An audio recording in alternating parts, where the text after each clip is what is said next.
Hey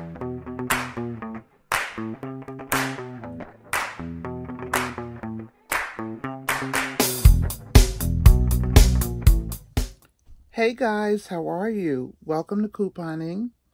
This is Splintrose. Hope you're doing well. I'm doing pretty good. I want to share something with you, and what it has to do with is my hair journey. I want all of you to know how I ended up getting my hair in locks, and what that hair journey has been like for me. Now, you see this? I cut it. I did. I cut a lot of it off. As a matter of fact, here's what I cut off. I cut all of this off. It was on here like that, but I cut it all off, and I wrapped it up in a band. Before I cut it, I had put a band on it. Now, I kind of regret that I did, because you know how I normally wear my hair. I wear it up. I put my band on and then I wear it up. But now since I cut it, it doesn't go around like it used to. But it's okay. But anyway, guys, I would really like to tell you about my hair journey. Now, you know, a lot of people are adverse to people wearing their hair locked. And I call it locks. I don't call it dreadlocks. Because it just sounds so dreaded. Like, you know, when you dread something, you really don't look forward to it. So I call them locks. So I locked my hair, how long? About 28 years ago. I did it, well, the reason I can keep up with it is that my oldest grandson is 27. I can't believe he's 27 already. And he's going to be 28 years old this year. Is he 26 or 27? So Christian's 25. Yeah, he's 27. He's going to be 28 years old in December. And I locked it before he was born. I started my hair in the lock style before he was born. Now, it took me about 10 years to decide that I was going to lock it. It took a whole 10 years. And if I had done it 10 years earlier, when I first started contemplating it, it would be like 38 years now, but I didn't do it then. And why did I decide to lock my hair?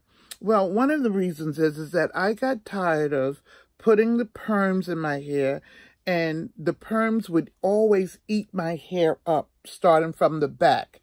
It would take my hair out. It would just do, it wasn't, the perm and me just did not do well. My mother was always a beautician. She always did our hair. It was 4 girls in my family, and she always did our hair and maintained nice styles and things in our hair. But once I got older, I decided I wanted to do what I wanted to do with my hair. At one point, I even had an afro, like back in the 60s when everybody was wearing afros. I had an afro then. And, you know, I was always like a little revolutionary. And I just wanted to do my own thing to show how I felt about my identity and all of that. And I wanted to get away from straightening my hair, or, you know, using a hot comb in my hair. So one of the ways I knew I could do that would be to wear an afro or to lock my hair. Now, when I decided to, I'm just going to tell you about the afro. When I decided that I was going to wear an afro, my mother went bonkers. Why do you want to put your hair like that? You just want your hair to be all nappy and stuff. Yeah, that's what she said. She said, you just wearing a nappy style, and I don't know why you're doing it. I mean, she complained and complained. And lo and behold, I think within a few years, she had an afro. She would wear it. My sisters got an afro. Now, see, I'm the second oldest girl, and there was 2 after me and 1 older than me. And lo and behold, my mother ended up wearing the afro as well. And then when I decided that I was going to lock my hair, was she still living? No, she wasn't. But it took me a long time to decide to go on and lock it. So guys, when I finally decided that I was going to go ahead and lock my hair, I went on and did it. But it took 10 years for me to decide that I was going to do it. Now, why do you think that? And one of the reasons it took so long is that I was well aware that people were not receptive to black women and black men wearing their hair in styles that only identified who they were. Like the Afro style identified what it stood for was the Black Power movement and all of that kind of stuff. And being aware. I don't know why people didn't want you aware of who you are. It's a natural state of being for your hair. And Afro is a natural state for black people's hair. You hear Max down there barking? Max! Cut it out! So it's a natural state of being for your hair. And so when I decided that I was going to lock it, it took me all of that time to make a conscious decision that this is exactly what I was going to do. And I had to think about my job, where I was going, where I was going to be working, all of that. So about the first, my first part of my career, I was working for a hospital in the ambulatory care department. I was not teaching. When I finished college, I didn't go directly into teaching. I went into hospital administration. And so I didn't start it when I was in the hospital working, but once I left the hospital and decided that I was going to go into the Board of Education, that's when I locked my hair.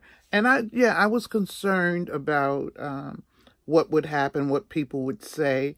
And so, as I think about it, I know the reason they feared, because the Rastafarians, they wear their hair locked. And what they do is, and I don't know everything about the Rastafarians, but I know that they have the big locks. They make them big. What's his name? I'm trying to think of that singer. I'll think of his name in a minute. Who passed away early, and he had locks. And they see him, and they just don't think properly about him. They think that people don't clean them. How could you wash that? They don't wash their hair. It's smelly. But if you smell mine, and if you see, I clean my hair, and it's a whole different story behind my hair. Bob Marley, his name is Bob Marley. And, he had the big locks, and that was part of his religion. So people would ask me, are you a Rastafarian? Are you Jamaican? No. I tell them, nope, I'm a Christian. I'm not Jamaican. I was born here in the United States.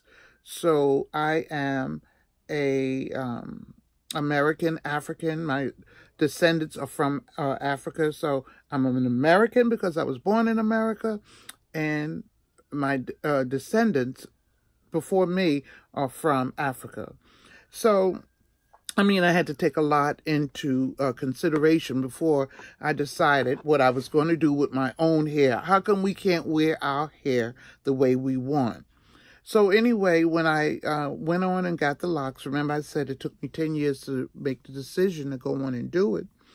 I always made sure my hair was clean and that it was well kept, that it was just not all over the place. I used to do little styles with it just so that it would look nice.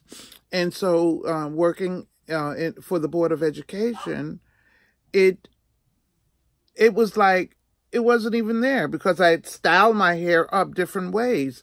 It wasn't long enough to put in this ponytail, this braid that I always wear now. But back then, I styled my hair up into many different styles.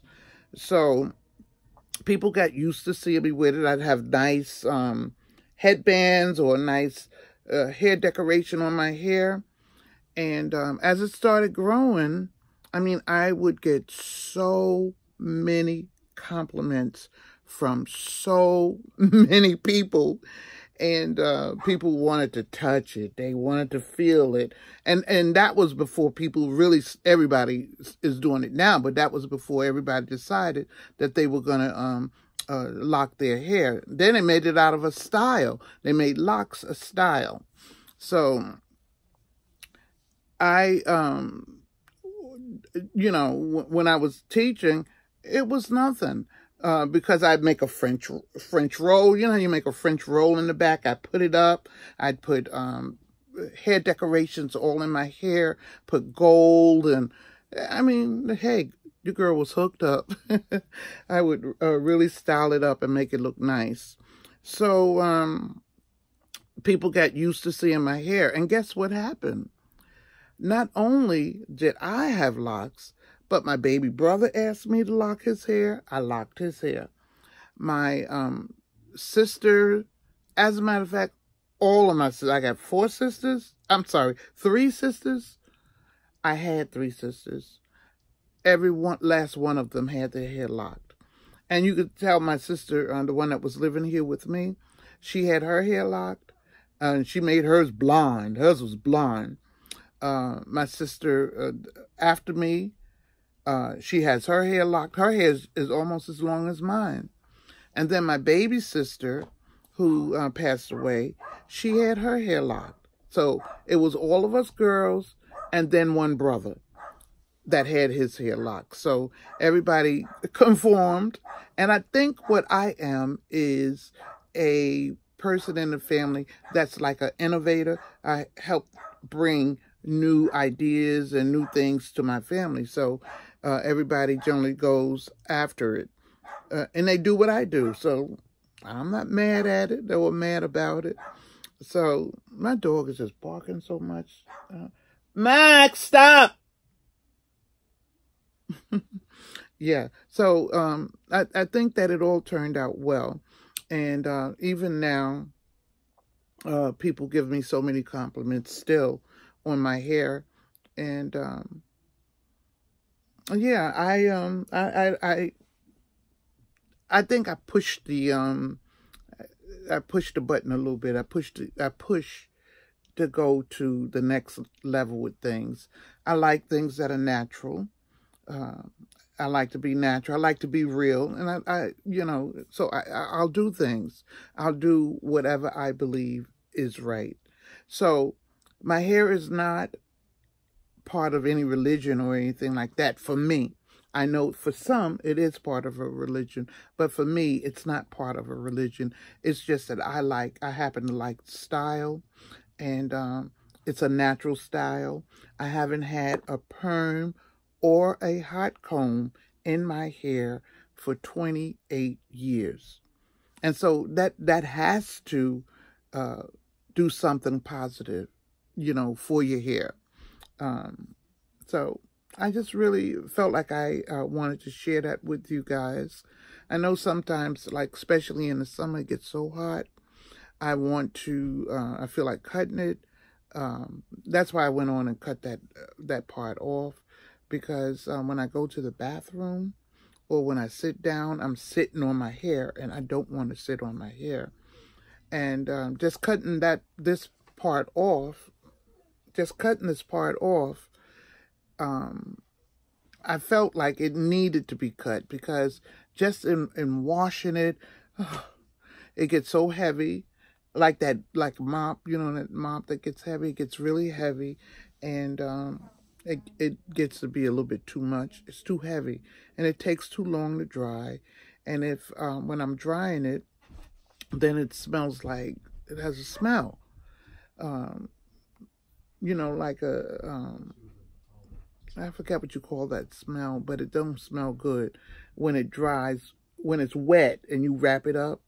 So I said, no, I have to make it a little bit easier for myself. I did it so that it would be easier, not that it'd be hard and cause a smell to come in my head. I'm not trying to have that. So anyway, I think I've hit everything that I want to tell you about it. And when I was teaching, my students accepted it, and they always thought I was pretty, and that's the kids, you know, and stylish, because working with kids, I wore bright colors, nice colors, and clothing, and wanted to look nice for them. So I never had a real problem with them from anybody. And maybe because I was working for the Board of Education, that it really did not matter that much that people would come against me and say things. I don't think there was anybody else in the school that had their hair like this. Not that I can remember. Maybe at another, at another school I saw one of the workers. She had her hair locked, but she wasn't a teacher. She was like a para or something like that. Yeah, so guys, that's my story. I thought I would share it with you. I hope you enjoy it.